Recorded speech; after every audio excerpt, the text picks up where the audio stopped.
자, 그러면 동계 관련된 부분에서 법가사상을 볼게요.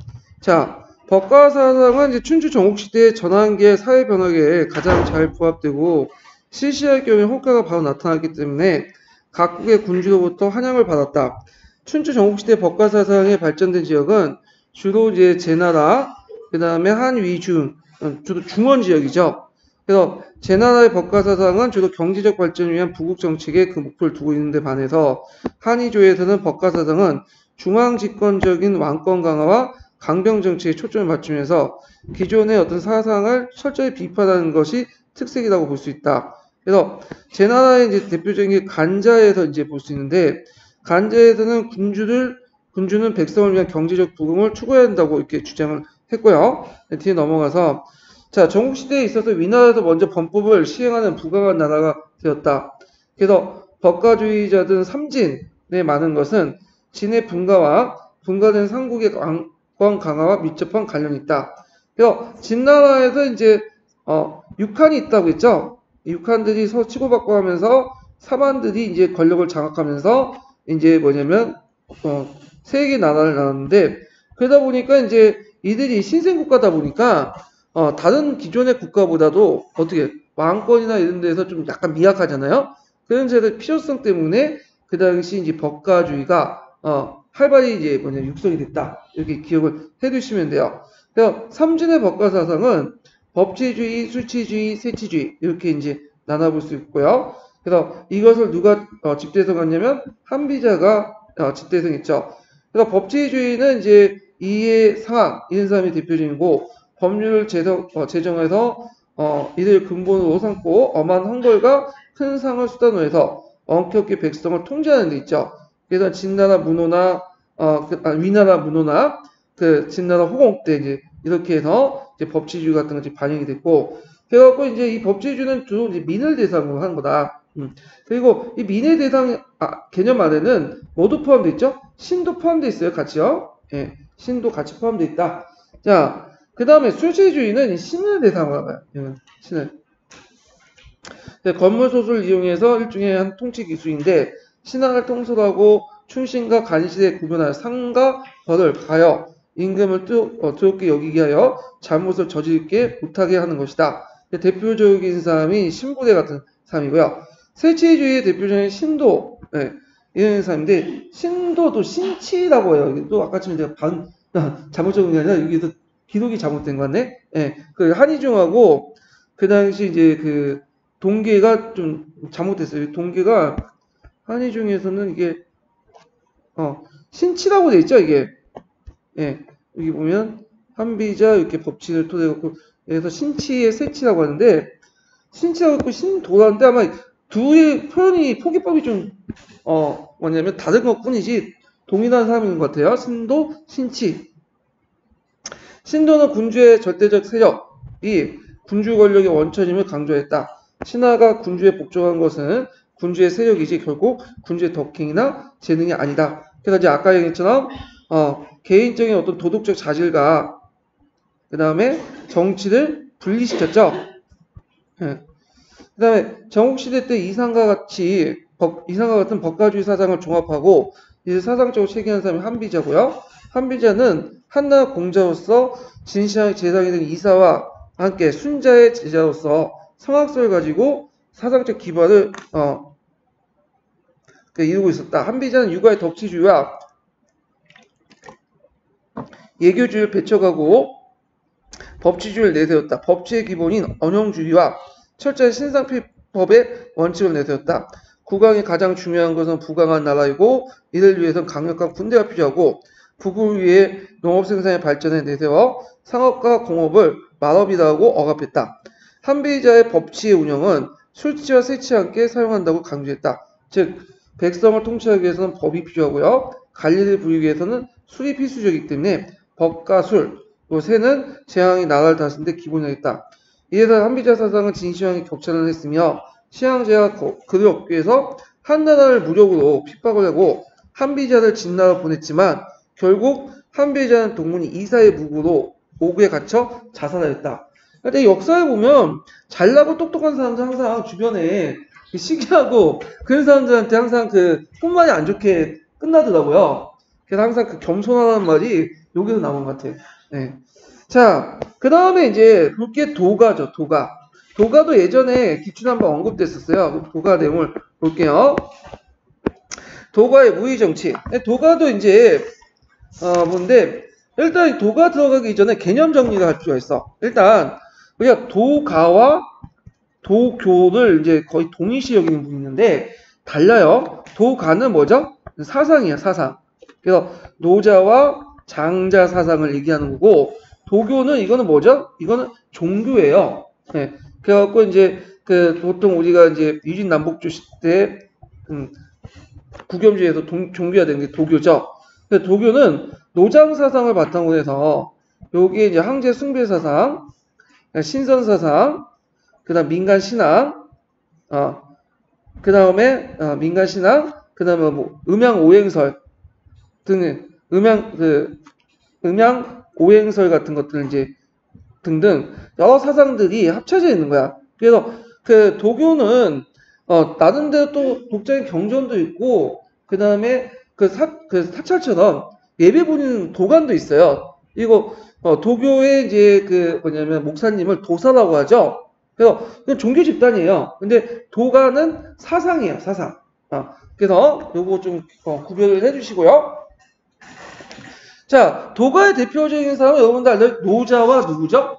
장자죠. 장자. 그 중에 노자 사상이 되게 이제, 근데, 노자를 이제 보면, 일단 노자 사상을 좀 정리하면, 노자의 대표적인 사상책이 도덕경이라는 책이 있어. 도덕경.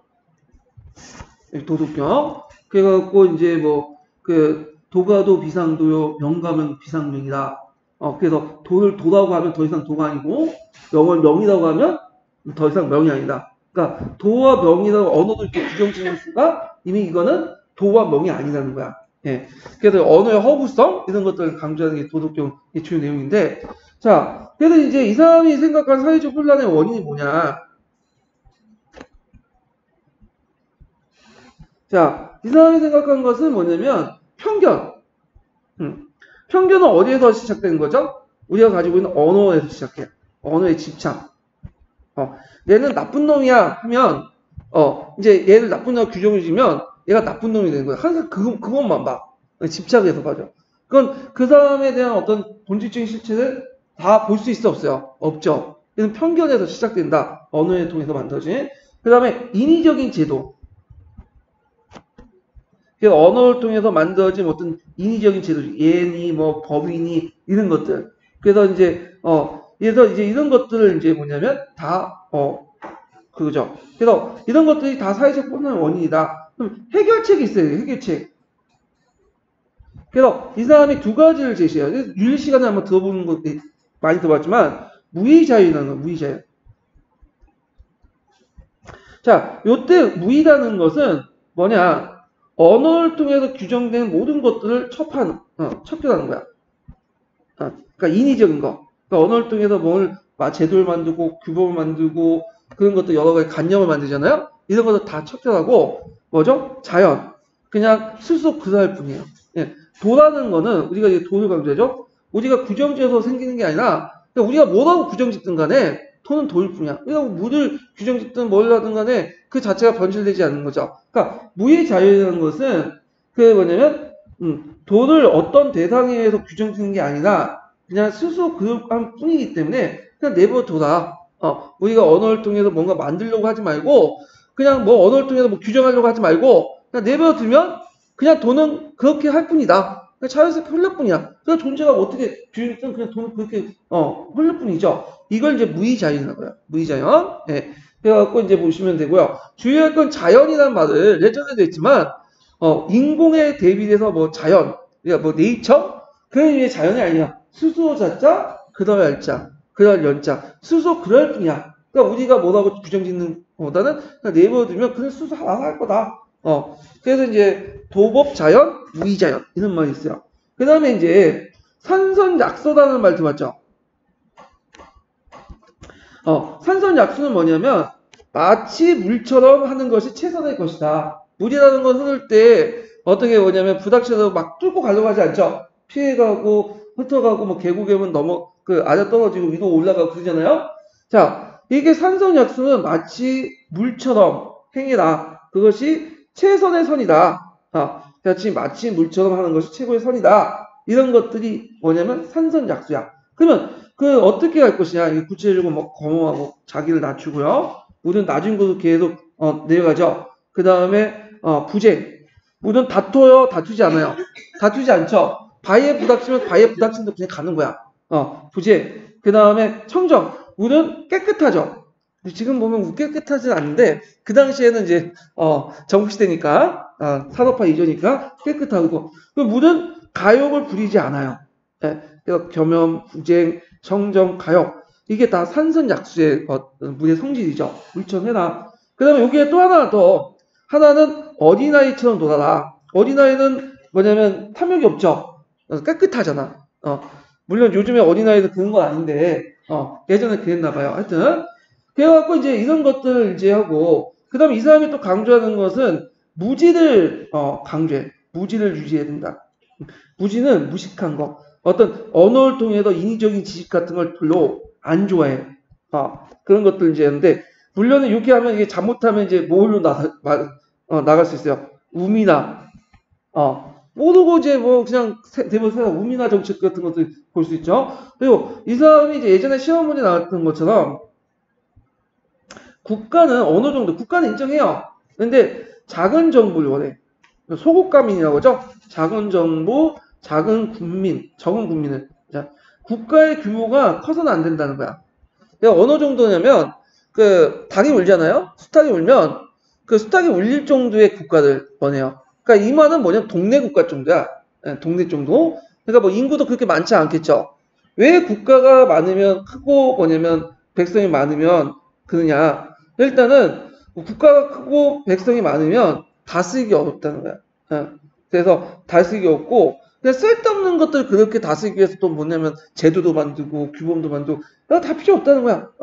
그래갖고 이런 것도 있고 그 다음에 국가가 너무 크면 이제 백성들 착취난다. 그래서 백성들이 굶주린다. 그래서 제일 이상적인 국가 형태는 소가민을 내세웠어요. 자, 그러면 정리를 해보면 자, 노자는 사상의 도덕경에 이제 들어가 있고요. 사회적 훈련의 원리는 편견과 인위적인 제도, 규범이고. 자, 그래서 이 언어를 통해서 형성된 인위적인 제도, 규범을 타파하는 것이 무의자연이죠. 자연의 그대로, 도는 그대로 놔둘 뿐이다. 이렇게 강조하고, 그래서 산선약수를 강조하죠. 겸염, 부쟁, 청정, 가욕, 이런 것들. 무지를 유지해라. 그래야지 인위적인 것들을 없앨 수 있고, 그 다음에 이상적인 국가상은 소국가민, 작은 국가, 그다음 적은 백성 이런 것들을 내세웠던 것이 뭐냐면 노자의 사상이죠. 노자의 사상. 자, 그 다음에 뭐 뒤에 이제 뭐가 있냐면 이제 그 장자가 있는데 장자는 노자보다 좀 약간 좀 뒤떨어져 있어. 약간 중독 비중이. 자, 그러면 이제 보면서 하고요. 그거는. 자, 그러면 이제 내용을 볼게요. 도가는 공자와 거의 동시대 인물인 노자에 의해서 창시됐다. 노자의 이름을 좀 기억할 필요가 있어요. 노자의 이름을 이이라고 해요. 이이. 원래 노자는 나중에 붙여진 칭호고 이이야. 그러니까 나중에 당나라 때 그 도교를 중에 뭐냐면 국교화된 게 뭐냐면 당나라 세웠던 사람이 누구죠? 이연이죠. 같은 뭐냐면 혈족이다. 그러면서 이제 한 건데 자, 뭐 그거는 하나 핑계에 불과하고 불교를 견제하게 한 거죠.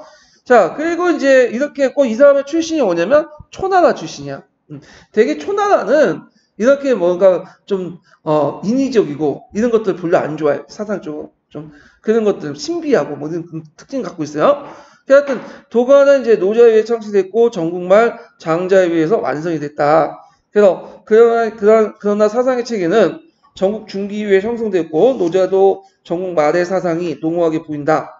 도가는 개인의 본성을 보호하는 걸 목표로 양생술 자기 몸을 이제 가다듬고 이런 것들 현실 생활에 자신을 보호한 처세술, 인생 철학, 군주의 지배술 같은 상호 모순된 요소들이 복잡한 걸로 얽혀 있다. 이렇게 이제 보시면 돼요.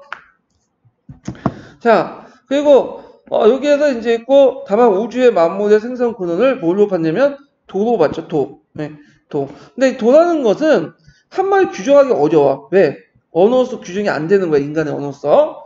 자, 그래서 이제 만물의 생성 근원을 도에서 찾았다는 점에서 사상적으로 크게 공헌했고 그 무궁한 생산 변화와 운동 법칙의 탐과 역설의 논리를 발전시키는 주목할 만하다. 자, 도가가 따르면 만물은 경험적인 어떤 감각 세계를 초월한 이름을 붙일 수 없는 그 혼돈 상태로 도가 생성되며 생성 후 각각의 본성에 따라서 그것은 자기 보존에 유지하는데 그 본성을 얻는 후에 다시 일체의 형체를 얻으면서 비로소 사물이 된다. 그래서 무가 유가 되는 그 원리이며 저도 이건 무슨 말인지 하나도 모르겠어요. 너무 어려워서 다만 여기에서 이제 할 수 있는 거는 우주의 생멸 변화 과정이라고 할 수 있다. 그래서 무에서 유로, 유에서 또 무로 이런 것들이 우주의 어떤 그 원리다. 이런 것들을 이제 볼 수가 있죠. 자, 그래서 만물의 생성 위식적인 작용의 결과가 아니라 다만 불변의 법칙, 도에 의한 무의식적인 거다. 그래서 이제 이걸 뭐라고 하냐면 도의 무의, 자연의 그러니까 도라는 것은 무의했다는 거. 어떤 인위적 규정에 의한 것이 아니라 그 뭐냐면 자연스럽게 내버두면 모든 것들이 해결된다. 그래서 인간도 일체의 욕망과 지혜를 버리고 무의의 원리를 채택하고 실천함으로써 본성인 자연을 보호하고 존재의 근원인 도에 하게 수 있다.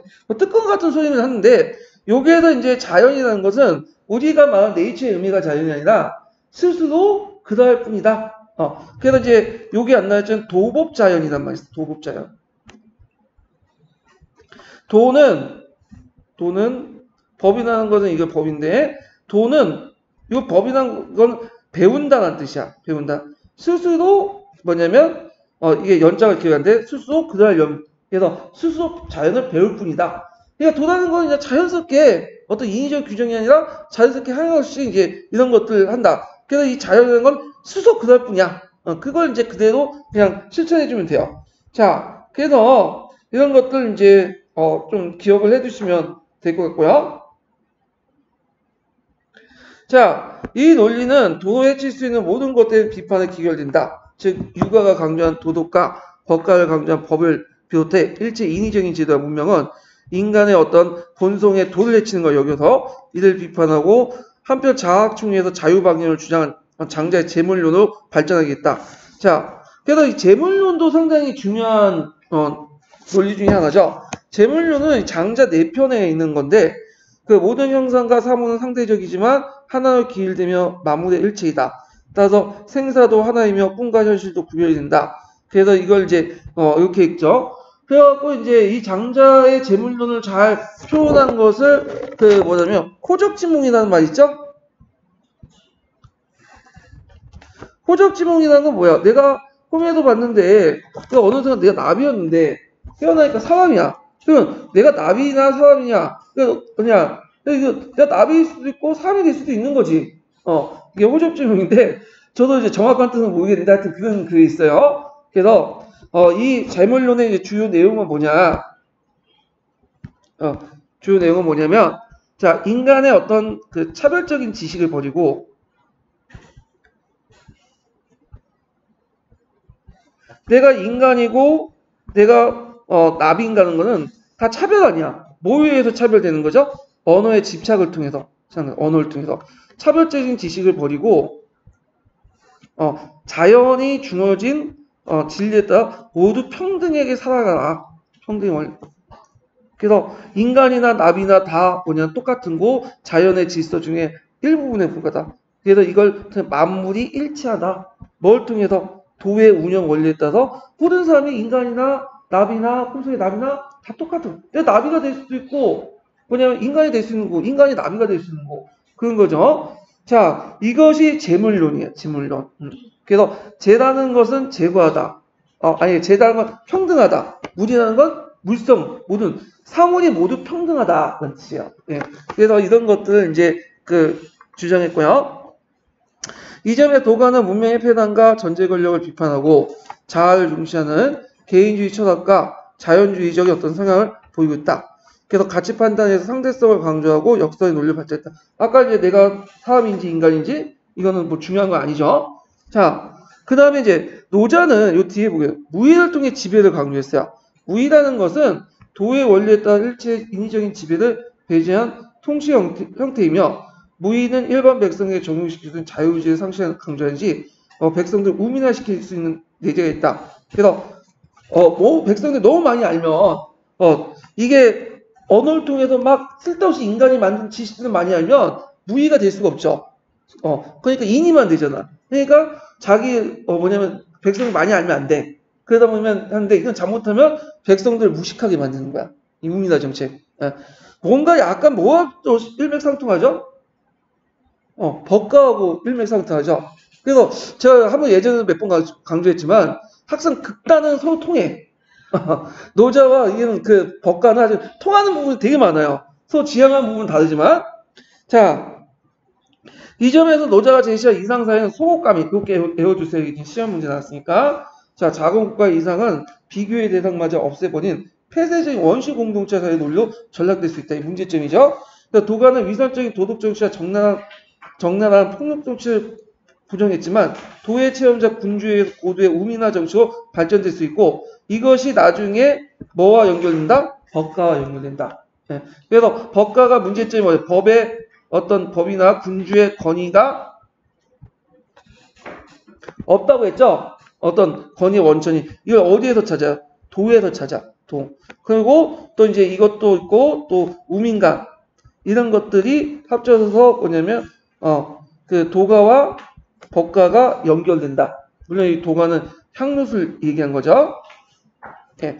그래서 이제 이렇게 해서 이제 간략하나마 그 한번 살펴봤고요. 도가를. 그 다음에 동양사 개론 내용을 이제 좀 볼게요.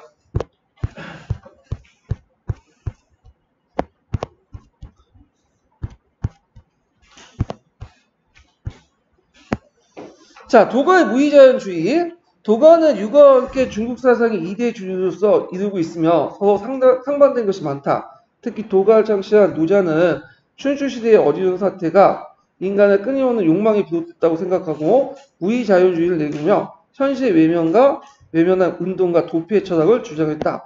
도가 사상은 유교의 인위적인 도덕윤리를 신랄하게 비판하고 전제 군주의 절대권에 대한 일반 백성의 저항을 포함시키고 있다. 그래서 요거는 또 약간 이상하게 전제군주에 대한 절대권이 일반 백성의 저항을 포함시키다 해서 좀 상반된 모습을 또 제시하고 있네요. 예. 그래서 우민화를 강조했다고 해놓고는 저희 한의 중에서는 자, 도가 사상의 가르침은 자연의 도리에 따른 것을 강조하고 개인의 독립성을 옹호하는 데 있다. 노자의 도가 사상은 전국시대 장자에 의해서 발전되었다. 장자는 송나라 사람으로서 이름은 주다. 그는 세상의 모든 사물을 상대적이라고 주장하며 절대적 진리를 부정하고 그리고 재미있는 우화를 구사하여 그 당시 진리의 상대성을 논했다. 이게 무슨 논이죠? 재물론이죠. 재물론. 호족지몽 이런 것들이 이제 우화고요. 자, 여기 밑에 있죠. 재물론 관련된 주 57번. 자, 그런데 제자백과 사상 가운데 도가만 현실성을 부정하고 자연주의적 특색을 지니고 있어서 다른 사상은 그 성격이 판이하게 다른다. 이 때문에 도가 사상은 본래 중국 사상이 아니라 인도의 요가로부터 영향을 받았다고 주장한 반면에 남방의 양자강 유역에 발전한 초나라의 이질적 문화를 근거로 두고 있기 때문에 현실주의 사상과 전혀 다를 것이라고 주장하는 학자도 있다. 도가의 이제 원래 노자는 그 아까 했지만 그 초나라 사람이라고 했죠? 예, 남방 쪽에서 발달된 사상 형태예요. 자, 그래서 이제 그러나 도가의 주장은 인간의 생활을 자연에 수용시키고 그러는 자연관과 만물 생선에 대한 숭배, 그 다음에 자연과 인간의 중재로서의 군주의 역할 등 간에서 초기 중국인들 관심을 철학적으로 표현한 것이다. 자, 이렇게 해서 이제 도가 한번 살펴봤고요. 그 다음에 쭉 넘어가서 이제 여기는 또 없네. 다른 사상이. 동계 부분을 좀 볼게요. 이게 몇 개 딱 설명해 놓고 말았네. 자, 동계 보면 이제 여기 음양오행설이라는 게 있어요. 음양오행설. 자, 그래서 원래는 음양설하고 오행설이 떨어져 있었거든요. 예, 음양설은 세상을 음과 뭐냐면 양으로 나눈 거죠. 그리고 오행은 이제 여기 보면 자연상 오행, 그래서 목금, 하, 수, 토 이런 것들을 이제 설명하는데 이런 것들 나중에 이제 음양설과 오행설이 합쳐져요. 그래서 왕조교체라든지 이런 것들 설명하고 하는데 그래서 오행설을 이제 주장했던 사람이 이제 4세기 말에 제나라 학자 추연이라는 사람이야. 그래서 그 사람은 오행설 가지고 재앙의 운명을 가늠하고 그것에 의한 왕조교체의 원리나 인간의 기둥화복을 설명했죠. 그래서 대개 보면 뭐 한나라는 수의 덕을 갖고 있고 뭐 진나라는 뭐 하의 덕을 갖고 이런 식으로 이제 설명을 하는 거예요. 그래서 음양서가 오행서는 각각 별도로 시작했지만 나중에 이제 음양오행서 되었고 이제 합쳐지게 되고 이게 중국이나 이제 우리나라 사상에 큰 영향을 주고 요즘 여러분들 무슨 사주팔자도 그런 것도 입각해서 보는 거죠. 자, 그 이계주의로 양자라는 사람이 있어. 양자는 묵자와 맹자를 비난하고 또 이기론을 이제 되게 강조를 했던 사람인데 이 사람 철저히 이기론자야. 그래서 어떤 말까지 하냐면 자기가 그 머리카락을 뽑아서 천하를 태평하게 만든다고 해도 자기 머리카락을 안 뽑겠다는 거야. 그래서 철저하게 이기주의 이렇게 하는데 그거는 이제 우리 시각에 본 거고 양자의 입장을 볼 때는 이제 여기가 개인의 권리, 어떤 가치 이런 것들을 강조했다. 예전에 공동체나 가치나 이런 것들 되게 강조했잖아요. 자, 그래도 이제 이런 것들이 이제 양자의 사상인데 그 예전에 그 법가윤리 시간인가 그때 그걸 이제 거기에 들어가 있더라고요. 그래서 이제 양자 사상 그도 좀 나중에 시간 되시는 분은 한번 읽어둘 필요는 있을 것 같아요. 자, 그 다음에 법가사상을 볼게요. 법가사상. 자, 법가사상 했죠. 그 다음에 뒤에 넘어가서 명가도 이제 아까 침해했고 그 다음 종행가고 있는데 종행가는 대표적인 사람이 뭘까요? 장이하고 소진이 있죠. 이 사람은 전국시대 때 이제 장이하고 소진이라는 사람이 있는데 이 사람은 이제 그 당시 진나가 너무 커지니까 진에 대한 대처 방법으로 했는데 그 당시 이제 소진은 합종책을 조정했어요. 그 다음에 이제 장이는 영행론을 주장했죠. 먼저 소진이 이제 돌아다니면서 합종책을 했는데 진이 크니까 나머지 6개국이 합쳐가지고 진을 대적하자. 근데 영행론은 장이가 이제 주장했던 건데 진나라에 대한 것은 이제 너무 커지니까 진나라와 개별적인 동맹을 맺어갖고 같이 화목하게 지내자. 이게 영행론이야. 그래서 이게 이제 따라서 합종 영행이란 말이 여기서 나온 거죠. 그래서 이제 이 사람들이 이제 대표적인 종행가, 합종 영행에서 종자 행자를 때 갖고 이렇게 했고요. 그 다음에 이제 아까 이제 명가는 설명을 했고, 뒤에 넘어가서 해시와 공성령 관련된 내용도 한번 쭉 읽어보시고요. 병가로서 유명한 사람이 손무가 있어요. 그래서 손무는 전설적인 아들 장구인 손자의 아들이라고 보고 있고, 그 책을 손자복음을 한다. 이렇게 하는데, 요거는 잘못된 거예요. 네. 손자복음은 손무가 지은 게 아니라 손자가 지었어요. 최근에 밝혀졌죠. 자, 그래서 이제 이런 것도 있고요. 그 외에도 모자라든지 이런 사람 다 병가에 속한 사람이야. 자, 그래서 이제 있고 제자백과 이후의 학습은 그냥 재미있으면 한번 관심 있는 데는 보세요, 그냥. 네. 자, 그러면 진시황으로 넘어갈게요. 진시황.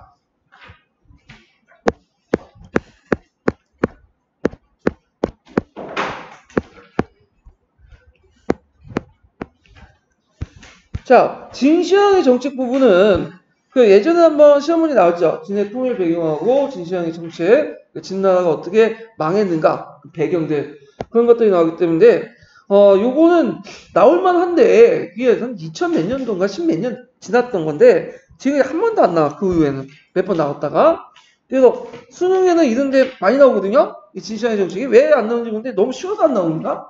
아마 진시황 나오면 거의 주는 문제도 이렇게 내기 때문에 안 내는 것 같아. 근데 좀 어렵게 내면 또 나올 수도 있을 것 같아. 진시황. 아주 중요한 부분이니까. 그래서 진시황은 이제 한의중과 동계를 중심으로 한번 좀 볼게요. 앞에는 이제 진시황이 이제 탄생 배경 해갖고 있는데, 이 열국지 읽어보면 아주 재밌게 돼 있어요. 예. 근데 이건 시험 문제 안 나오니까 건너뛸게요. 시험 문제 진시황의 아버지가 누구냐? 이런 건 안 물어봐요. 예, 여부리다. 이런 것들은. 자, 그 진시황의 어머니 진황정이 예인이 누구냐? 거시기가 킨 노예 이런데 이런 것도 안 물어보죠. 읽어보시면 되는 거고. 자, 그러면 이제 맨 마지막 단락을 볼게요. 일단 이제 육국을 멸망시켰어요. 자, 천하를 통일한 진황전은 먼저 통일국가의 기초를 다지는 정책을 단행했다.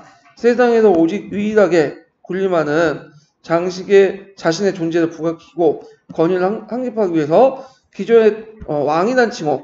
왜냐하면 이제 왕은 전국시대 때 개나 소나 다 왕을 칭했죠. 예전에 주왕만 했다가 이제 왕이라고 창칭하잖아요. 예. 그러니까 이 왕 가지고는 이제 그냥 만족을 못해. 그러니까 왕보다 좀 더 높은 칭호가 필요해. 그래서 이제 호칭을 했고, 그래서 이제 했던 것이 뭐냐면 항제란 칭호예요. 항제. 예. 그래서 처음에 시작된 항제를 해갖고 이 사람을 뭐라고 하죠? 시항제라고 하죠. 시항제. 예. 그래갖고 이제 항제인데 항제의 칭호는 뭐 두 가지 설이 있어요. 하나는 뭐 그 당시 이제 사망 오제 할 때 사망에 항자 할 때고 오제 제자 할 때다. 그래서 항제라는 설도 있고 그 다음에 이제 제라는 것은 그 예전에 자연신이었거든요. 자연신. 근데 이제 이때부터 이제 전국시대 때 인격신으로 바뀌게 돼요. 황제가 그걸 해서 왕이 칭해져. 그러니까 이미 예전부터 동제, 서제 하면서 초나라와 제나라 이런 나라들이 진나라들이 칭했던 칭호들이야. 그래서 거기에다 이제 좀 더 부각해 항자. 항자는 빛나다는 뜻이야. 그래서 빛나는 제라는 뜻이야. 그래서 그는 설에서 항자로 칭했다는 설이 있어요. 그래서 이게 이제 청조 멸망에 이르기까지 약 2100년 동안 중국 역대 왕조의 군주의 공식 칭호가 되었죠. 예. 자, 이와 동시에 이제 군주의 사후에 생전의 업적에 따라 추진하는 시호제도도 폐지했어. 시호는 누가 내리는 거죠? 신하가 올리는 거잖아. 어떻게 감히 신하가 올려? 그래가지고 폐지하고 대신에 자신을 시항제라고 하고요. 그 뒤에 항제는 2세 항제, 3세 항제, 만세까지 계속 가려고 했는데 어디까지만 갔어? 3세 항제까지는 딱 끝났죠. 자, 또 함께 이제 항제에 맞는 이제 칭호도 필요하죠. 그래서 스스로 높이의 짐이라고 이제 했고, 그다음 항제의 명령을 조 이런 것들이 있다. 그래서 항제의 정용어로 삼았다. 그 다음에 진항 정이 자신의 칭호를 항제에 택한 이유는 두 가지 견해겠다. 아까 지금 말했죠. 그 상제 빛나는 제라는 의미가 있고, 그 다음에 이제 사망 오제할 때 뭐 각각 따갖고 이렇게 항제가 있다. 이렇게 있는데 이건 안 나올 것 같아서 그냥 넘어가고. 자, 그 다음에 진해 통일 정책과 법칙 이건 좀 기억을 해주셔야겠죠. 예전에 한번 나온 적 있어. 가만히 생각해보니까 한번 나왔네. 13년 기출문제. 그 뭐가 나왔냐면 그 유방이 실시한 군국제하고 그 진시황이 실시한 9년제가 나왔어. 그때 한나라의 군국제와 9년제 비교한 문제가 나왔거든요. 예, 생각해보니까. 자, 육국의 평정 후에 문제가 되는 것은 이 강대한 영토를 어떠한 방식으로 통치할 것인가 였다. 그래서 조정에 의해서 다수의 관료들이 영토의 강대함과 왕조 수명을 길어지는 장점을 들어 봉건제를 이제 주장을 했는데 이때 그 이사는 제후의 분쟁을 붕괴한 주왕씨의 멸망 원인을 거론하면서 전국시대 새로운 정복지를 대상으로 시행한 9년제를 전 영토에 시행한다 발령했다. 요거 꼭 기억을 해주세요. 여기는 뭐 줄을 안 쳐놨는데 왜 기억을 했냐? 이게 예전에 13년 기출문제에 예문으로 나왔던 거야. 예, 예문으로. 그래서 13년 기출문제에 앞으로 9년제를 실시할 것이냐, 봉건제를 실시할 것이냐, 그래 해가지고 각각 이제 논박하는 내용이 나와요. 신하들끼리 대화. 그 중에 이사의 견해를 채용했다. 이렇게 좀 기억인데, 요 관련된 예문이 시험문에 나왔어요. 자, 시황제는 이사의 견해를 받아들여 9년제를 채택하고 전국을 36개군으로 나누고 그 아래 선을 뒀다. 이것도 예전에 아주 쉬울 때 한번 시험 문제 나왔죠. 군에는 지방 간의 수, 그 다음에 군수와 보좌역을 운수와 사법을 담당한 승, 그 다음에 군사와 군의 군사를 담당한 위 이렇게 있죠. 그래서 지방 간의 수는 행정을 담당해요. 행정. 그 다음에 여기에 승은 사법, 감찰을 담당하죠. 그 다음 위라는 것은 뭘까? 보통 위가 들어가면 다 군사야. 군사와 관련된 거야. 예. 그러면 여기에 특징이 뭐냐면 군수만 파견하는 게 아니라 군승과 군의도 같이 파견됐죠. 그러니까 한 사람한테 권력을 집중하지 않는 거야. 그래서 항제권의 특징은 뭐냐면 누구한테 집중을 안 해요. 다 뭐죠? 이게 분산을 시켜. 예. 이것도 이제 볼 수가 있죠. 자, 그래서 군수를 감찰하는 여기 승은 이제 사법과 관련된 거고 감찰은 또 있네요. 감호사. 이렇게 좀 기억을 해두시면 되고 현에는 영을 두고 그에는 현승 형인을 두어서 현의 업무를 담당을 했다.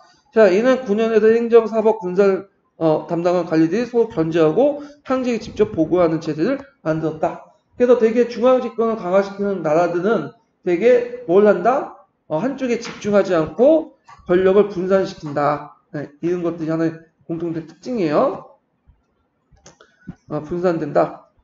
자, 그 다음에 9년의 관리는 중앙에 파견되고 국가로부터 관력을 받은 관리로서 세습되지 않으며 그다음 그들의 임명권 황제가 모두 장악했고요.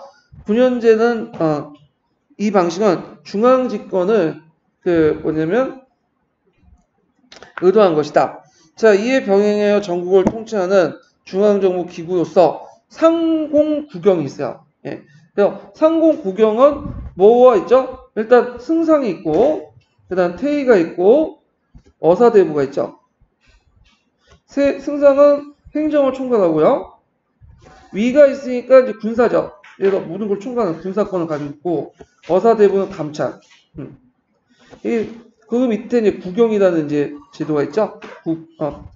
그 구경이라는 제도가 있죠. 그래서 상공구경 이 제도인데 이건 진나라뿐만 아니라 어디에도 연결돼요. 한나라 때도 연결돼요. 되게 이제 상공은 승상, 태의, 어사대부는 원래는 이제 그 국가 공식 기구는 아니었고 간직은 아니었고 되게 그 전국시대 때 주로 어떤 기구는 황제 옆에 있으면서 하여튼 비서기구야. 근데 이들이 권력이 커지면서 이제 진난 때 들어오면서 일종의 내주에서 외주화 됐다 보시면 돼요. 네. 그래서 이제 이런 것들이 정리됐다. 자, 그래서 이제 있고 이거는 한나라 때와 연결돼 있죠. 예. 그래서 이제 이 작업을 통해 모든 중앙행정과 지방통치를 정비하여 정치 권력을 황제에게 집중시키는 전제적 중앙진보체가 확립됐다. 자, 9년제와 이제 더불어 통일정책이 됐다. 이 사람이 제일 좋아하는 게 통일이에요. 모든 걸 다 획일화시키고 포준화시켜. 그래서 이제 종전에 그 다양했던 걸 획일화시키고 포준화시키고 통합을 하는 게 특징인데, 자, 먼저 동양형을 통일하죠. 그래서 동양형은 이제 예전에 각국이 달랐어요. 그래갖고 이제 그걸 예전에 그 진해 고량을 바탕으로 해서 통일시키죠. 그래갖고 이제 이렇게 했고요. 그래서 동양이라는 것은 뭐 크기를 재거나 아니면 무게를 달거나 이런 것들 다 재는 기준이 됐던 게 동양이죠. 자, 그래서 동양을 통일해서 진양 진권이라고 불리는 승이나 분동을 각지에 반포됐다. 승이나 분동은 뭐냐? 기준이에요, 기준. 네. 그래갖고 이렇게 돼 있어. 말로 대를 하려면 이제 이렇게 동으로 이렇게 만들어가지고 보내요. 그러면 이걸 이제 뭐냐? 각 지방에서 요걸 기준으로 해갖고 뭐냐면 대를 만들어갖고 이제 만드는 거죠. 물건을 포구나. 그리고 이런 식으로 해가지고 있고, 그 다음에 분동 같은 있고 이제 추를 만들 이런 것들. 그래서 이제 동으로 만들어서 추를 만들어서 이게 무게 단위로 삼은 거야. 그래서 이게 1kg라면 이걸 기준으로 해서 이제 1kg 삼았고 하는 거죠. 이런 것들을 이제 승이나 분동이라고 하는데, 자, 이런 것들을 각지에 이제 배포했다. 합해도 각지에 이제 포전이나 도전을 모두 폐지하고 무게 방량 8g 정도의 둥근 원을 하는 반량전을 사용했다. 이렇게 생긴 건 요거죠. 엽전처럼 생겼죠. 자, 이거 외워 두셔야겠죠. 네. 그래서 반량전을 했다. 그러나 최근에 출토 진의 반량전은 크기와 중량에 상당한 차이가 보이며 그 출토지도 사천과 섬설 중심한 진의 영토에 한정돼 있다. 자, 그것은 진의 합해 통일이 추진이 됐지만 통일을 완성하기 전에 멸망했어. 너무 이제 기간이 짧았기 때문에. 그래서 최초 널리 보급된 화폐는 나중에 오수전이에요. 오수전이거든요. 자, 다음은 수대폭을 6척으로 통일했고요. 정부에 거친 도로망을 정비했고 문자를 통일했죠.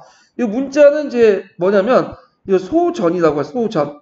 우리 전서체라고 하거든요. 근데 전서체 일종인 소전을 이제 통일했다. 그래서 예전 진나라 문자 진전을 소전체라고 하는데 그걸 통일해서 했다. 그러면 여기에서 이제 또 살펴볼 것이 이제 뭐냐, 문자의 발전 과정을 좀 볼 필요가 있어요. 자, 문자가 이제 처음에 최초의 문자는 뭐죠? 각골 문자죠. 각골 문자에서 나중에 이제 금성문이 발전되고 춘추전국시대 때. 예.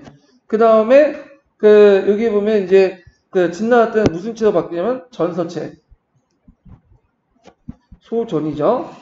후한 때는 이제 전한 때는 예서체. 예서체는 이제 뭐냐면 약간 필치가 예술적이기 때문에 서해에서 많이 써요. 강개토 대왕비 아시죠? 예, 거기도 예소체론이 쓰였던 거고, 전환시대에 넘어서 후환시대 때는 뭘로 나가냐면, 그 해서체로 쓰죠. 해서체. 예. 그래서 이렇게 있고, 그 다음에 위진남북조 시대 때에 들어가면서 이게 뭐냐면 필기체 형식의 행서, 초서, 이런 것도 있어요. 예, 행서, 초서, 이런 것들이 쓰인다. 이렇게 좀 기억을 해 주시면 될 것 같아요. 그래서 지금 쓰고 있는 체는 어느 체죠?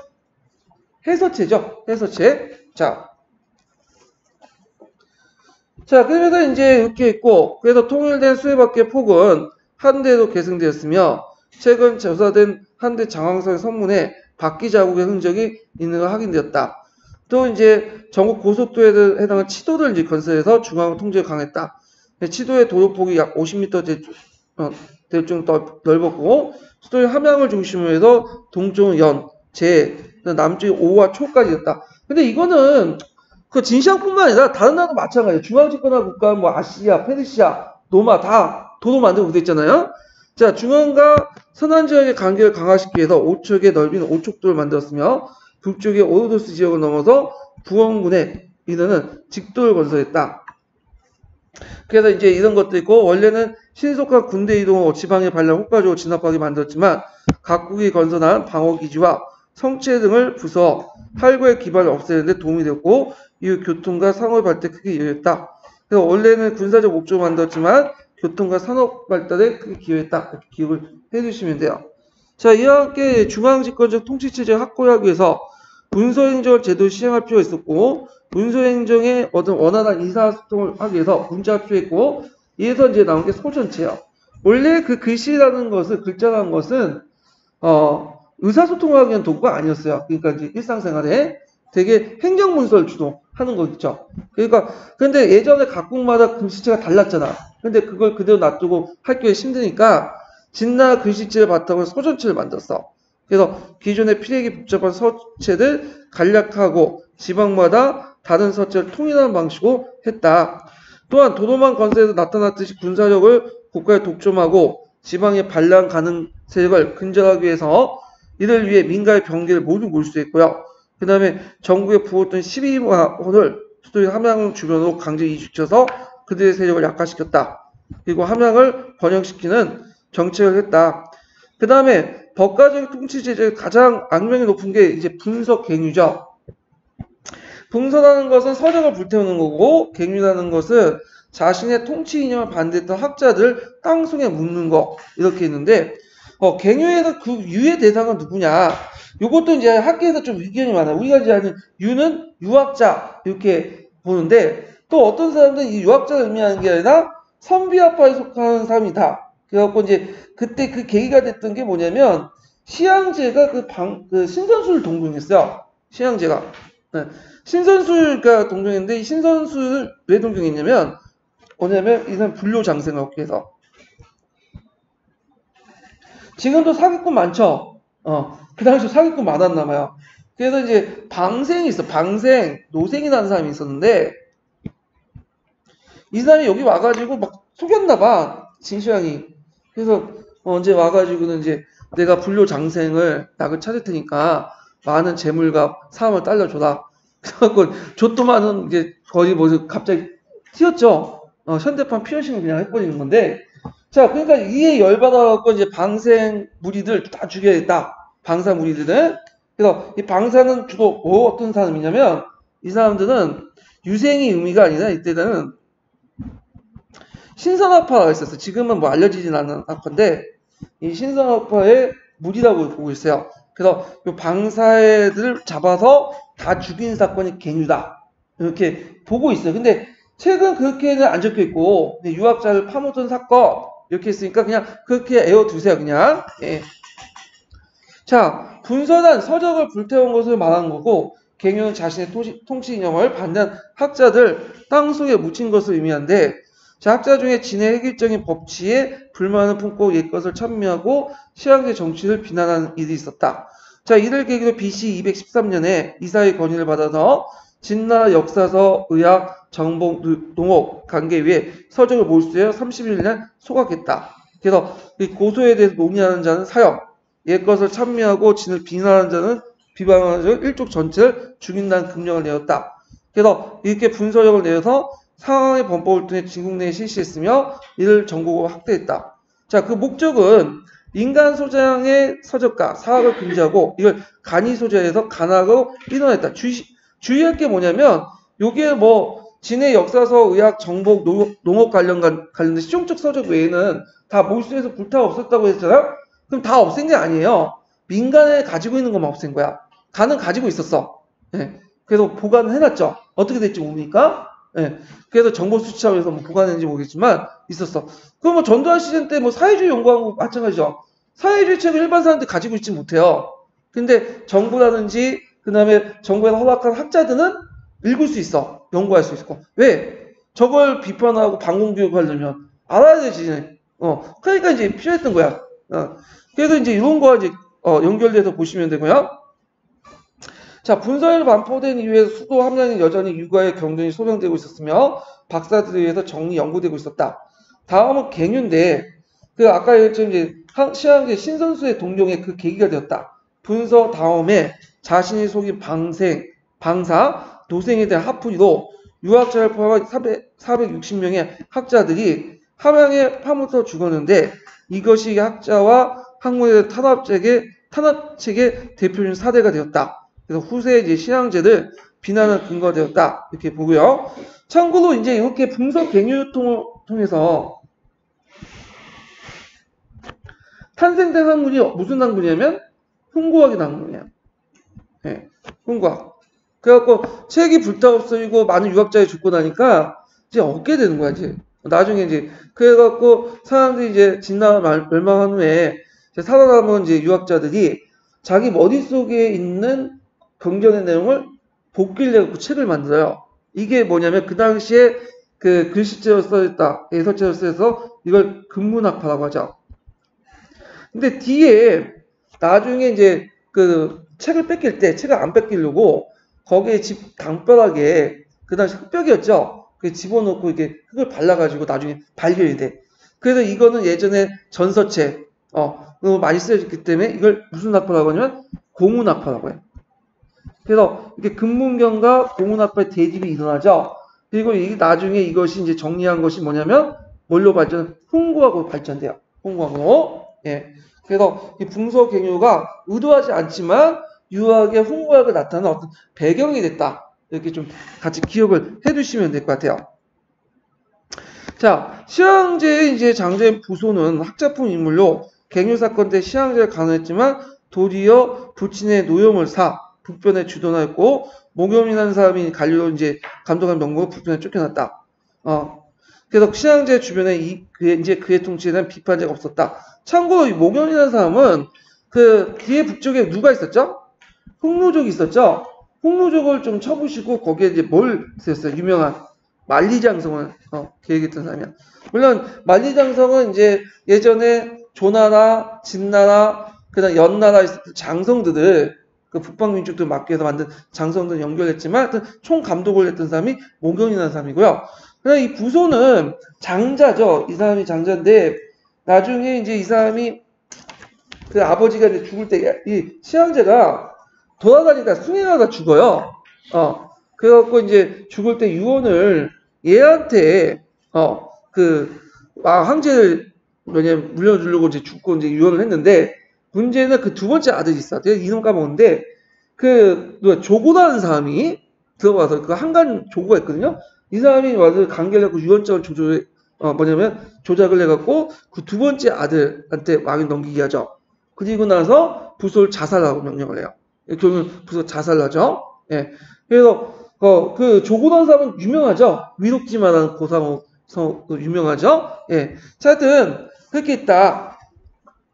또 통일제국 황제는 시황제는 천하를 주유하면서 그래서 이 사람이 많이 돌아다녀. 예. 그래서 이제 각골 돌아다니면서 뭐냐면 거기에 비문도 만들어 놓고 세우고 그 다음에 중국인이 제일 거룩한 산이라고 신성한 산이라고 봤던 것이 뭐예요? 태산이죠. 태산에서 봉선의식을 해. 봉선의식은 뭐냐? 땅의 제사를 한번 지낸 다음에 산에 올라가서 하늘의 제사를 지내는 거야. 예. 하늘의 제사를 지낼 수 있는 사람은 누구죠? 천자만이 할 수 있는 거야. 그래서 준하 때 했는데 준하 때 봉성시 맥이 끊겼어요. 이걸 자기가 한번 하는 거야. 근데 진시황하고 나서 또 맥이 끊겼죠. 또 누가 했어요? 나중에 한무제가 있죠. 한무제가 이제 봉성의식을 하려고 이제 하니까 그때 이제 사마천의 아버지였던 사마단이 따라가 달라고 했어요. 그랬더니 왜냐, 자 기록을 남겨야 되니까. 근데 거절당했어. 그러니까 사마단이 그걸 보고 합병이 걸려서 죽었다. 그런 전설이 있어요. 자, 그래서 이제 황제의 권위를 가시했다. 그래갖고 이제 요 있는데 이때 이제 각종 비석을 세우고 그랬죠.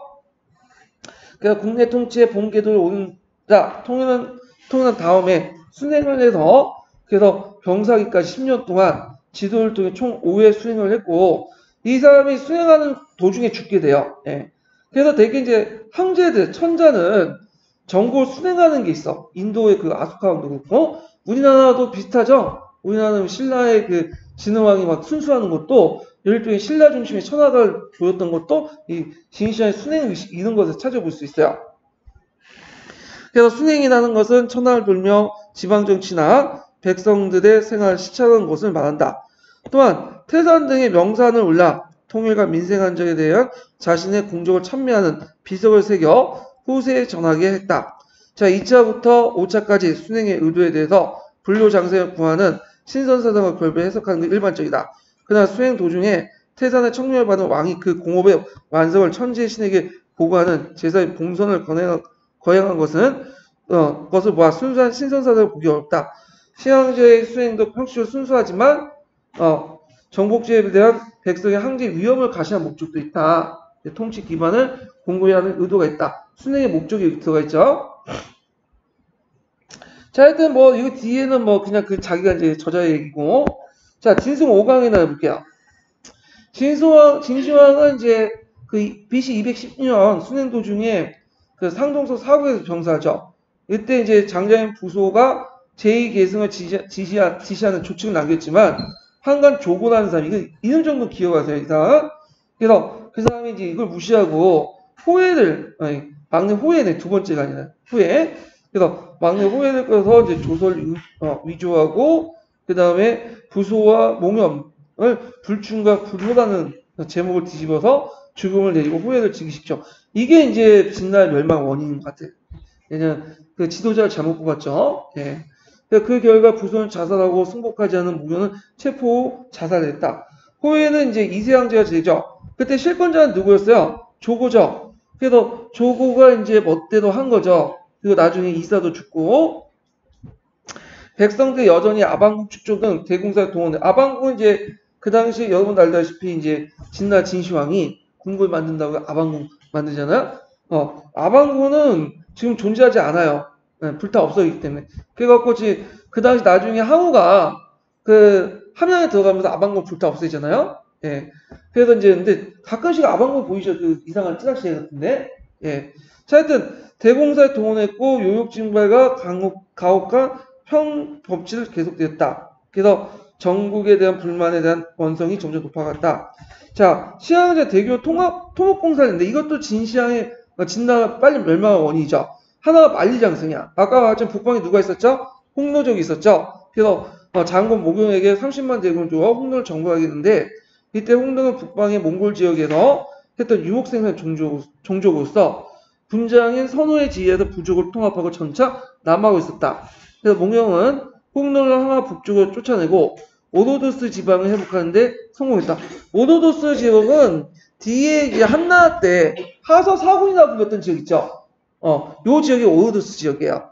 그래서 그 지역에 군현 설치하고 제수 등을 강제로 이주시켜 수비를 굳건히 하는 한편 BC 214년 이 지역 영구히 확보하기 위해서 홍노의 침입 방어하기 위해서 요동에서 농소까지 총 5,000km의 장성을 쌓았다. 이걸 이제 만리장성인데 이 만리장성, 진시황에 세운 만리장성 지금 남아있지 않아요. 그래서 지금 존재하는 만리장성 언제 만들어진 거예요? 명나라 때 만들어진 거고 진시황의 만리장성은 지금 만리장성보다 좀 북쪽에 있을 거예요. 추정하고 있어. 근데 처음과 끝이 지금 밝혀지지 않고 있어요. 지금 여긴 추정치고 주로 이제 지금 만리장성은 벽돌로 만들었죠. 근데 그 당시에 만리장성은 토성이에요.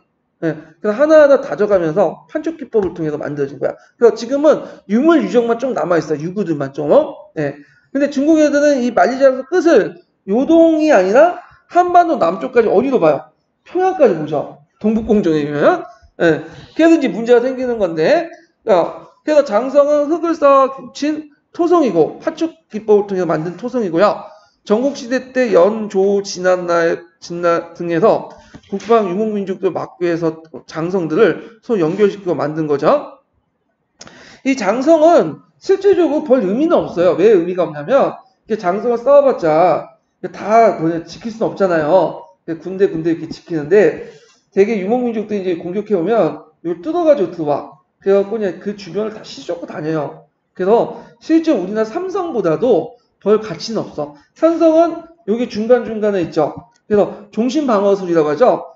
전선을 이렇게 형성하는 게 아니라 저걸 깊숙하게 끌어들인 다음에 중간을 통해서 끊는 방식이야. 산성에서 이제 보급로를. 그러니까 오히려 산선체계가 훨씬 더 효율적인데, 근데 이 장성은 군사적 목적보다는 문화적 의미가 있어. 유목세계와 농경세계를 구분하는 의미가 있어요. 그래서 장성은 단순히 대입한 두 세계의 경계가 아니라 농경세계와 유목세계란 자연 조건을 기준으로 한 생활 문화의 경계이기도 하고, 역으로 장성의 축조는 수소의 세계는 한계를 정한 곳이다. 참고로 장성은 진나와 명나라 외에도 구의 역대 왕조들이 계속 만들었어요. 예. 자, 이와 함께 시황제는 BC 214년에 현재 강동과 강서 및 베트남 북부 세력들을 치고 남월 왕국을 이제 군대를 파견해 지배하고 있었다. 그래서 요때 이제 강동 강서 지역이 그 북부 베트남 지역이 뭐냐면 중국 영역으로 들어가게 돼요. 그래서 이제 요때는 누가 살고 있었냐면 월족이 살았어. 월족이 이제 그 강동 강서 복권 지역에 살고 있었거든요. 그래서 이제 월족들이 사는데, 월족들은 오늘날 이제 베트남의 선조들이에요. 그래서 거기에 이제 지배를 했다. 그래갖고 요걸 이제 지배하고 이제 영토를 확장함으로써 중국의 어떤 영역을 고중화시켰죠. 그러니까 지금 한족들이 살고 있는 그 영역을 누가 만들었냐면 진시황이 만든 거야. 예. 그래서 진이란 말이 나중에 이제 그 차이란 말이 여기서 또 나온 거죠. 예. 자, 하여튼 만리장성 만들어놓고 여상릉 자기 죽을 때 이제 그 큰 무덤 만들었고, 요때 이제 이게 나중에 발견됐죠. 아방궁을 건설했다. 그래서 이제 이런 내용들 그 밑에 아방궁 내용이 있으니까 한번 읽어보시고요. 그 다음에 이제 여상릉 같은 거 좀 기억을 해두시죠. 그때 이제 14년에 발견됐는데 병망용갱도 있어요. 병망용갱은 뭐냐면 그 병사와 말이나 이런 것들을 그대로 뭐냐면 한 군데를 도자기로 다 구워가지고 만든 거예요. 대단한 거죠. 예. 그래갖고 이렇게 이제 좀 기억을 해주시면 되고, 그 다음에 이제 뒤에 넘어가서, 자, 이때 만리장성 다음 장 넘어가면 시도의 건설은 통일 중국의 유지와 미래 사업이 있지만 아방궁은 그러니까 여상릉은 항시 항제의 위험을 가시하는 목적이 있었다. 자, 이런 사업에 많은 사람들이 동원이 되죠. 그래서 이제 많은 노동력이 필요하고 노예도 동원하고 뭐 이런 내용들이 쭉 있어요. 그러니까 이런 것들이 나중에 이제 뭐냐면 농민들의 부담을 한계를 넘어선 거야. 그래서 나중에 진승 5강의 난도 왜 일어났어 이거? 예. 만리장성을 가다가 그 비가 오니까 제시 기일에 못 도착하니까 이래나 죽으나 뭐 저래 죽으나 해서 일어난 게 그 진승 5강의 아니에요? 자, 하여튼 이런 것들이 진의 멸망하고 연결돼 있죠. 그러면 이제 진승 5강의 난을 볼게요. 이 진승 5강에는 최초의 농민반란이야, 기록상. 그래서 중국 최초의 농민반란이죠. 이게 예전에 한번 시험문이 나왔어요. 예. 기억하니까 많이 나왔네요. 예, 진나 관련해. 자, 그래서 진승은 되게 유명한 말 했죠. 왕후장생 씨가 따로 있겠느냐. 그걸 누가 이제 예전에 한번 또 뒤에 엎혀서 우리나라에서. 그래서 이제 누구죠? 고려시대 때 만적이 이제 불포됐죠. 그 외에도 명언들 많이 남겨요. 연작이 어찌 홍국의 뜻을 알리오. 제비와 참새 같은 작은 새가 큰 새의 큰 뜻을 어떻게 알겠느냐. 이런 것도 있는데, 이게 왜 나왔냐, 예전에 2차 기출문제에. 이게 이제 진승 5강을 기록하는 것이, 사마천의 사기와 한서가 있어요. 되게 이제 사기나 한서는 여러분들 이제 알다시피 이제 이건 뭐예요? 기전체죠. 그럼 사기에는 어디에 기록했어요? 진승은 원민이 말하면 이제 개인이기 때문에 열전에 기록해야 되죠. 근데 이 사람은 어디에? 징승 세가의 기록이 돼요. 세가는 누구와 관련된 거죠? 제후의 역사죠. 근데 일개 인물, 도적의 무리, 농민반란의 수계를 왜 세가에 기록됐냐? 비록 이 사람은 제후는 아니에요. 그렇지만 제후에 걸맞는 역사적 어떤 족적을 남겼죠. 그렇기 때문에 징승 세가에 기록한 거야. 기억을 해주세요. 예전에 2차 기출문에 나왔기 때문에. 그래서 이런 걸 볼 때 사마천에는 농민들의 입장에 어느 정도 동감을 했다. 그래서 그 당시 권력자에 대한 분노, 누구겠어? 한무제죠. 한무제가 자신을 고자로 만들었잖아. 그러니까 그런 분노가 이제 농민층에 대한 어떤 측은지심으로 발동했다. 그래서 좀 호의적으로 봤다. 긍정적으로 봤다. 그래서 이 뭐냐면 사기에서는 진승세가를 둔 거죠. 그러면 한서는 다르죠. 한서는 진승을 반영 열전을 두면서 열전을 뒀어. 그래서 진승 열전을 둔 거야. 열전. 격을 낮췄죠. 일단은 한서는 나중에 얘기했지만 한서는 세가가 있어요, 없어요? 없어요. 네, 세가 자체가 없어. 왜냐면 이미 이제 한서가 쓰여질 당시에는 제후 세력들이 약해졌어요. 그러니까 제후들이 굳이 역사의 전면으로 따로 분류해가지고 역사를 기록할 필요가 없는 거야. 그래서 그 한서에는 세가가 없어요. 세가가. 그래서 봉기하고 열전 이런 것들 있죠. 나중에 좀 설명해줘. 그래서 진승 열전에 집어넣고 그 다음에 이 사람의 입장을 볼 때는 진승은 본래 안 좋은 사람이야. 왜? 그 사람은 후한 때 사람이죠. 후한 때 초기 때 사람인데 그 전에 이제 신나라가 있었고 그 명분이 무너졌죠. 신나라의 어떤 정통적 질서, 그러니까 하나의 정통 질서가 무너졌잖아. 그리고 그 과정에서 또 농민 반란이 일어나요. 그래갖고 이제 대표적인 농민의 정매난, 뭐 농림의 반란 이런 것들이 일어나잖아요. 그러니까 이걸 반란을 진압하고 이제 집권하는 호족세력들 입장을 때는 농민 반란은 뭐보다는 시가 떨리는 거야. 이거는 하극상이다. 그러니까 이런 것들이 현재적 입장에서 내 진승에 대한 평가가 좋겠어요, 안 좋겠어요? 안 좋아. 그래서 이 사람에 대한 것이 부정적으로 기록돼요. 그래서 요 사기와 한서가 진승을 바라보는 입장이 달라요. 이게 예전에 기출문제 나왔으니까 좀 기억을 해두시면 될 것 같아요. 자, 그러면 한번 볼게요. 진에 대한 반항의 기출 든 거는 진승과 오강이나 두 빈농이다. 이세양제 원년에 해수 가까이 있던 대태양의 두 사람이 북변에 수비를 하기 위해서 징발된 농민 900명이 이끌고 반란을 일으켰다. 이것은 가옥과 진의 통치에 대한 반항을 비롯한 최초의 농민 전쟁이었다. 농민 반란이었다. 두 사람 모두 초나라 출신으로 초나라 합장한다는 의미의 장초난 국호를 살았다. 참고로 초는 진에 대한 반감이 너무 많아요. 그래서 이제 그 열국지에 보면 기록에 보면 초나라 왕을 이제 해담을 한다고 불러놓고는 그 진짜 뭐냐면 완전 무식하게 잡아다가 해담 도중에 잡아서 죽였어. 그러니까 우리 식구도 하면 김정은 트럼프가 이제 해담을 하는데 김정은이 만약에 미국 갔어요. 트럼프가 김정을 잡아다가 죽인 거야. 그러면 북한의 입장을 때는 황당한 거죠. 믿고 갔는데 그러니까 이제 되게 진나라에 대한 어떤 초나라인데 반감이 너무 많아. 그래서 징승 오강엔도 초나라 출신이고 나중에 항우와 유방도 어떤 출신이죠? 초나라 출신이야. 네. 그래서 이제 이런 것들을 이제 좀 같이 기억을 해두시고 그래서 사방의 봉기를 참여를 호소했다. 가중한 노역과 가혹과 법제에 시달려 있던 농민들은 중앙에 파견된 갈릴 사대고 이에 호응했다. 이 중 강소성의 폐연에 병사를 일으켰던 유방과 그 다음에 소주 부근의 오중에 있었던 항우가 유명하죠. 유방은 이제 뭐냐면 평민 출신이고 항우는 귀족 출신이에요. 그래서 가장 유력했다. 그러나 진승 오강의 주력군은 진군, 그러니까 노예군으로 구속된 그 진군에서 반격을 받고 패배하고 반년 만에 살해됐어요. 그래서 농민정권을 붕괴했는데 근데 이게 이제 비록 실패했지만 이게 큰 영향을 발휘하죠. 그래서 초나라의 반진 형성을 형성하는데 큰 영향을 줘요.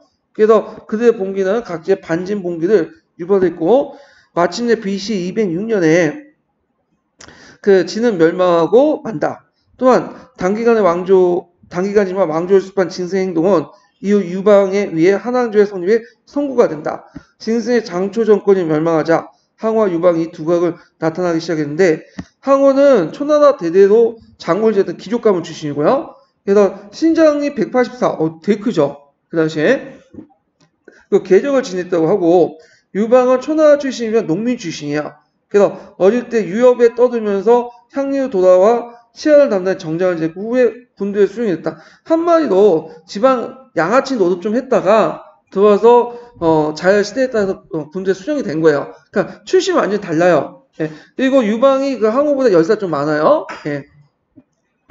자, 처음에 항우와 유방은 초의 해왕을 맹조하고 먼저 진의 그 수도인 한양에 입성하는 사람이 진의 본권인 간중의 왕이 되기도 했다. 그래서 항우는 진의 주력권을 격파하며 진격했지만 유방은 진 왕실의 내부를 이용해서 한양에 먼저 도착했죠. 그래서 유방은 진의 군중이나 그 다음에 창궐 봉인하고 그 진의 가혹한 그 법제에 시달렸던 사람들에게 안정을 시키고자 그 유명한 법 3장의 원칙을 제시했죠. 법 3장은 모든 직류를 폐지하고 사람을 죽인 사람 사형, 사형을 입힌 자와 도둑질하는 각각 정도에 처벌하는 원칙이 있죠. 근데 유방보다 한 달 늦게 온 한국간에 도착한 항우는 그 군대가 일단 많죠. 그러니까 이제 유방을 죽이려고 항우의 진영을 부르게 돼요. 그래서 그때 이제 홍문에서 해결했는데 그게 이제 초안지에 나온 홍문지혜라는 거죠. 예. 그래갖고 이제 이렇게 막 죽이려고 했는데 번개가 와갖고 칼 맞고 그래갖고 도망쳐 나가갖고 이제 살았다. 이렇게 해갖고 이제 뭐냐면 했지만 일단 유방의 세력이 너무 약했기 때문에 항우한테 이제 함양을 넘기고 하는데 문제는 이 함양을 근거지로 살아야 되는데 항우가 자기 고향 좋다고 초나가 갚아버린 거야. 큰 실수를 한 거죠. 그 간중 지역을 장악을 해야 되는데 자 하여튼 이런 것이 있었다라는 걸 좀 기억을 해주시면 될 것 같고요. 우리나라 역사와 좀 관련된 게 이 해왕이죠. 그래서 이제 그 유명한 조이제문이라는 거 아시죠? 조이제문. 의제를 뭐냐면 의제를 뭐냐면 그 조는 뭐냐면 그 조문하는 문장. 그래서 그 조이제문인데 이 의제가 누구냐면 해왕이에요. 해왕. 그래갖고 의제가 왜 죽었어요? 원래 강을 걸려고 했는데 이제 그 항우가 필요가 없으니까 강에다 이제 돌덩이 이렇게 넣어서 구멍을 빼가지고 거기에 빵골트가 죽인 거 아니야? 그래갖고 이제 조이제문은 하죠? 누굴 비난하는 거야? 문종을 죽인 세조를 비난하는 불로 해갖고 빗대갖고 쓴 거잖아. 그것 때문에 그 무오사가 일어났잖아요. 조이제문과 관련된 사람이에요. 해왕이. 그래서 해왕 관련된 내용들 뭐 이렇게 연결시켜서 보시면 되고 홍문지혜는 좀 외워두세요. 이것도. 그 열국지나 뭐 초안지 좋아하시는 분들 출제하면 하도 유명한 거니까 낼 수가 있어. 홍문지혜. 예. 자, 그리고 나서 이제 이렇게 해가지고 있고, 그 다음에 이제 여기부터 한 7년 동안 뭐와 관련된 내용이냐면, 여기 첫 번째 단락은, 이거는 7년 동안의 싸움이나, 누구와? 초와 한이 싸우죠. 예. 그래서 이걸 초안전에 기록되어 있죠. 7년 동안 싸워. 결국엔 누가 이겨요? 유방이 이기죠. 이거 각자 보시면 될 것 같아요. 이거는요. 예. 그래서 이제 이렇게 있고, 그 다음에 이제 다음 시간에, 진시황과 관련된 동양사 계론을 봐야 돼요. 왜냐면 그 예전의 문제가 동계를 중요시하기 때문에 동계 부분에서 거의 돼 있어요. 그러니까 여기 좀 정리할 필요가 있어. 동계 내용을. 자, 오늘 수고하셨고요. 다음 시간에 뵙겠습니다. 감사합니다.